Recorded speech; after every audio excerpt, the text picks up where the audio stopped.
Hello everyone and welcome back to my channel. Dito sa Seryosong Usapan with Kuya Jun. Ang ating topic at ating pag-uusapan sa ngayon ay patungkol dito sa Pulse Asia Survey na sa kanilang latest survey ay lumalabas na itong si Rodrigo Duterte o itong si Digong ay nakakuha ng 63%. Itong si Sara Duterte ay nakakuha ng 50%. At si PBBM ay nakakuha lang ng 32%. Kung ito man ay approval rating, medyo kainahinala yung mga nasabing numero. Pero bago tayo dumako dyan, atin mo nang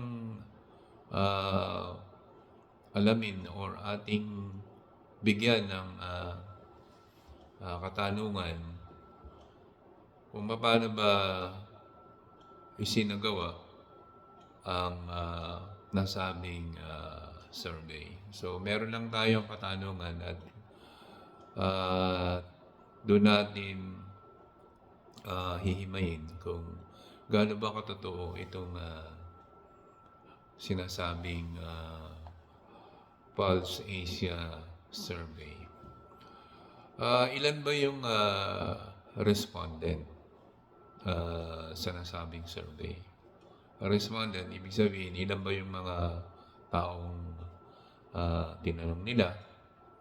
At saan ba isinagawa yung survey? Ano ba yung mga katauhan ng mga respondent? Vendor ba yan? Driver?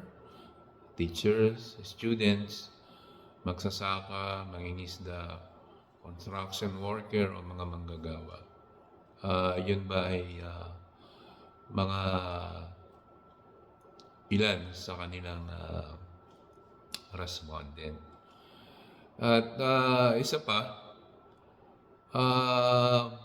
ilan ba yung nasabing respondent? Lumalabas 1,200 yung respondent. So, ibig sabihin, dun sa 1,200, at kung yung kasagutan ng respondent na yon sa 1,200 ay yun lang yung pangahawakan mo na yun na yung pulso ng sambayan ng Pilipino o sa 15 million Pilipino, ay mukhang hindi naman yata kapanay-paniwala na yung sa respondent na 1,200 ay yun na yun yung pangahawakan mo na yun na yun yung pulso ng nakakarami. So, kung itong approval rating ang pagbabasihan, ano ba yung katanungan?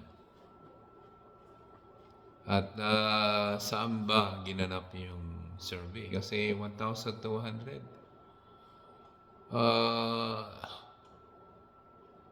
Saan ginanap yan? Saan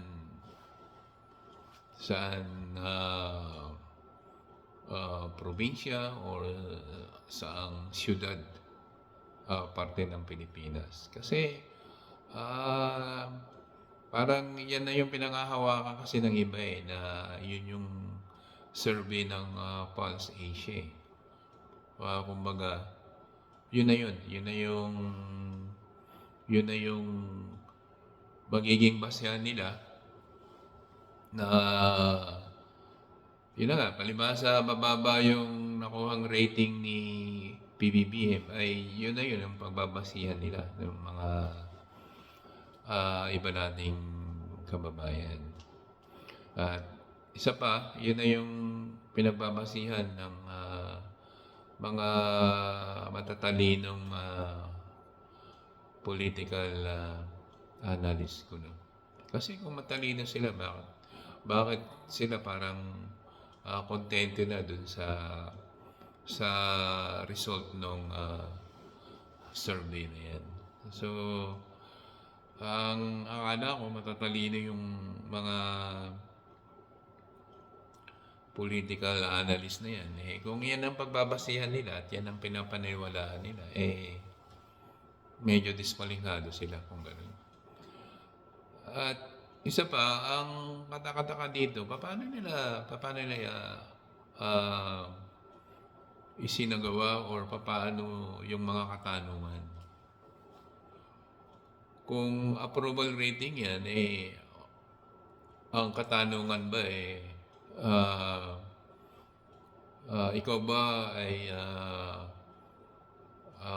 sang-ayon or ikaw ba ay kontento sa naging pamamalakad o kontento na itong si Digong ay naging presidente o itong si PBBM ay naging presidente.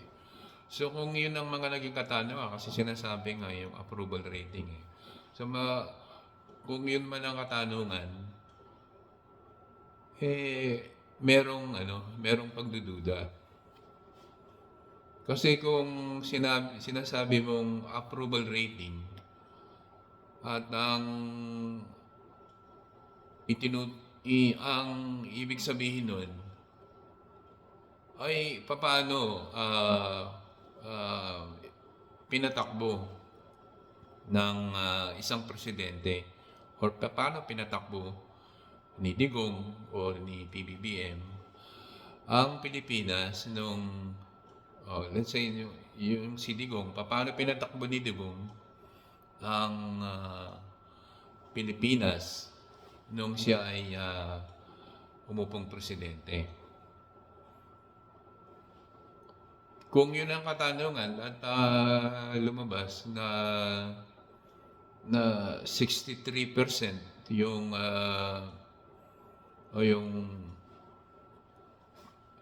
pumabor na maganda yung pamumuno ni Digong, medyo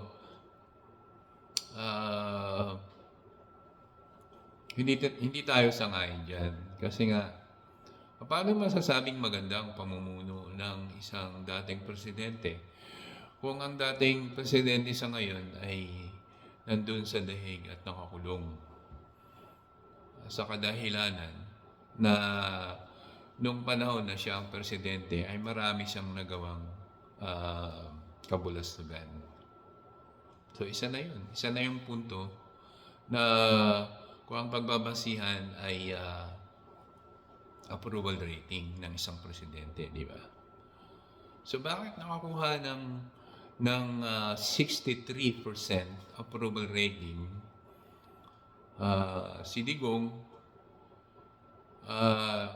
nung siya ang umupong presidente. Samantalang sa ngayon ay nandun siya sa dahig at nakakulong. So, ang pinagtanungan ba ay vendors lang? O ang pinagtanungan ba o ang mga respondent ba ay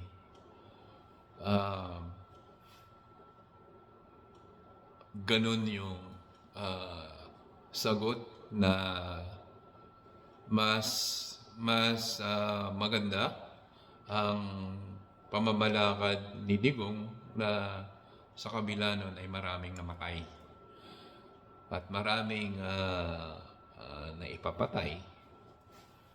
Kasi kung ang tatanungin mo ay teachers or ang tatanungin mo ay student o ang pagtatanungan mo ay magsasaka o mangingisda, natural, iba-iba yung ano nila, iba-iba yung iba-iba yung kasagutan nila. Pero kung sa respondent na 1,200 at lumalabas na si Digong ay nakakuha ng 63%, saan ang galing yun? Eh kung ang ginanap na survey ay sa Davao, eh malamang na totoo yung porsyento na yun. Pero ang katanungan nga eh, saan ginanap yung survey na yan? Kasi 1,200, sapat na ba yun na paniniwalaan natin na yun na yung pulso ng nakararaming Pilipino?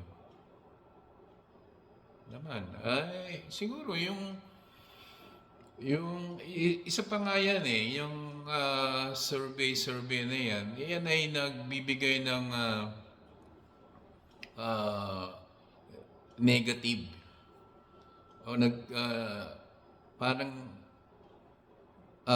mind conditioning sa mga kababayan natin na siyempre meron tayong mga kababayan na kung ano lang yung marinig nila, eh yun na yung pinapaniwalaan nila. Tapos makakarinig pa sila ng mga fake news.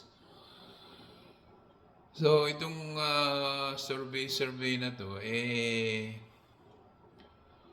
hindi ito yung dapat lang panghawakan na ito na yung pulso ng bayan o pulso ng nakakararaming Pilipino. At paano naging ito si Inday Sara, paano nakakuha ng 50%? Alin? Paano nakakuha ng 50% kung ang pag-uusapan ay approval rating? Ibig sabihin, karamihan sa kababayan nating Pilipino ay sang-ayon doon sa pinagagawa nitong si Sara Duterte na yung mga kabalbalan na ginawa niya sa confidential fund at yung mga salita niya na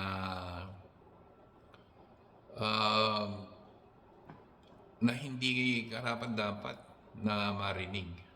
Ano ba naman yung mga salitang drag me to hell, ako yung presidente ng impyerno. Ano ba? Yun ba yun? Yun ba yung pagbabasihan mo na approve yung pinagagawa nitong vice presidente? Bukod pa dun sa siya ay naharap sa impeachment, nakakuha siya ng 50% na approval rating. Doon tayo nagkakaroon ng ng katanungan. Saan doon? Saan ginanap yung or saan isinagawa yung survey na yan? Palagay ko naman na maraming Pilipino na hindi sang-ayon diyan sa pinagagawa nitong BP Presidente. Eh kung DDS yung pinagtanungan nyo, eh malamang na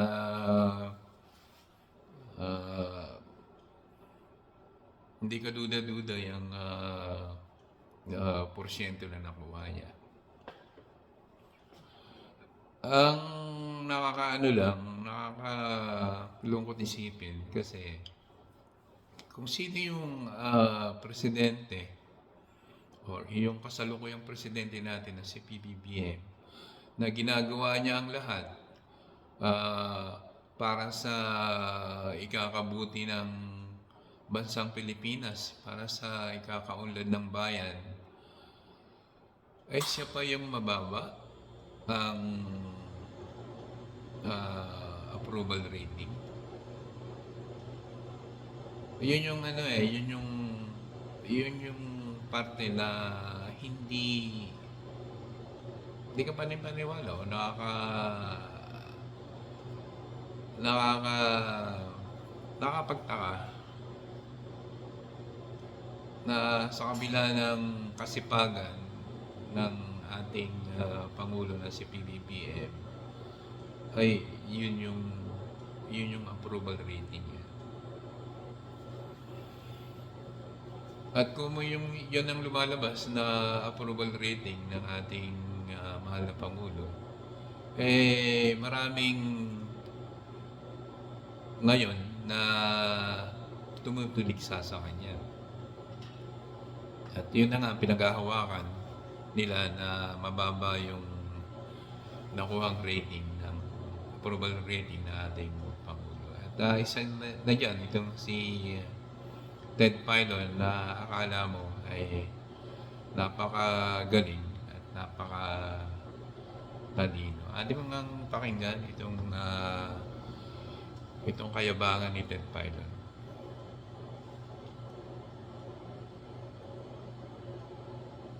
Ted Filon gives a blunt remark on PBBM's remaining 3 years. Ang yun na lamang midterm, going sa midterm mo, ang yun lang dito, mairaos mo ang remaining 3 years mo ng matiwasay. Huwag ka na mag-ambisyon ng tataas at tataas pa at gaganda pa sa pinanggalingan mo yung iyong approval and trust ratings just to maintain stability in governance na makasurvive ka itong 3 taon mo na pag natapos ito, hindi ka ganong kinamumuhian ng maraming Pilipino.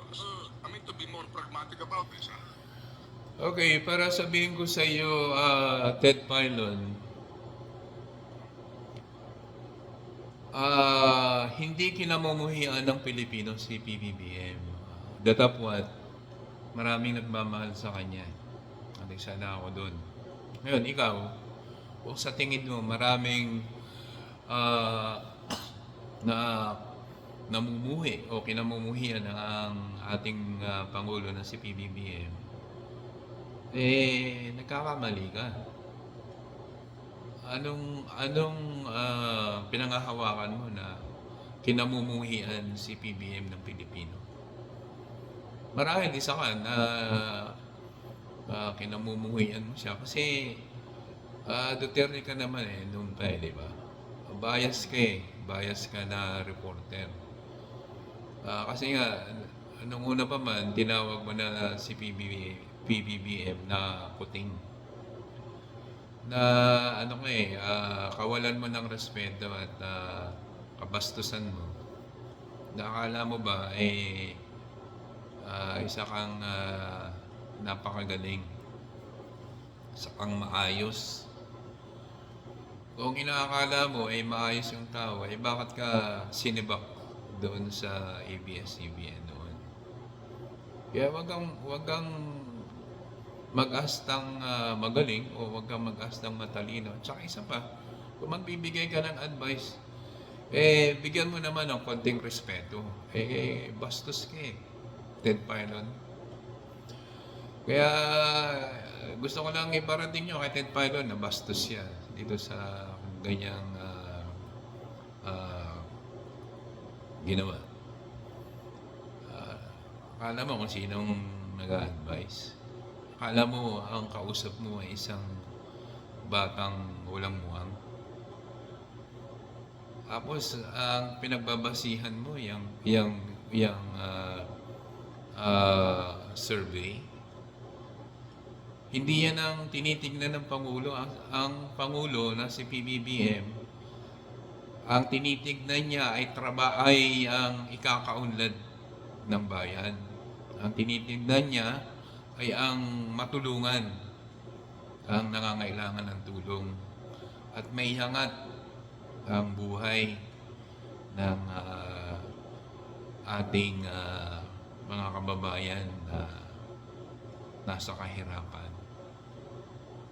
Hindi siya tumitingin dyan sa sinasabi mong survey at hindi siya naghahangad na tumaas o tinitignan niya yung survey yan. Kaya, konting preno naman, Ted Biden. Mukhang mayabang yung galawan natin dyan sa mga, or mayabang yung datingan natin dyan yung dating mo. Mukhang hindi katanggap-tanggap. Okay, yun lang, hanggang dito lang at sana huwag niyong kalilimutan mag-subscribe at mag-like at share. At mag-comment din ho kayo sa comment section. Okay? Thank you for watching and I'll see you next time. God bless.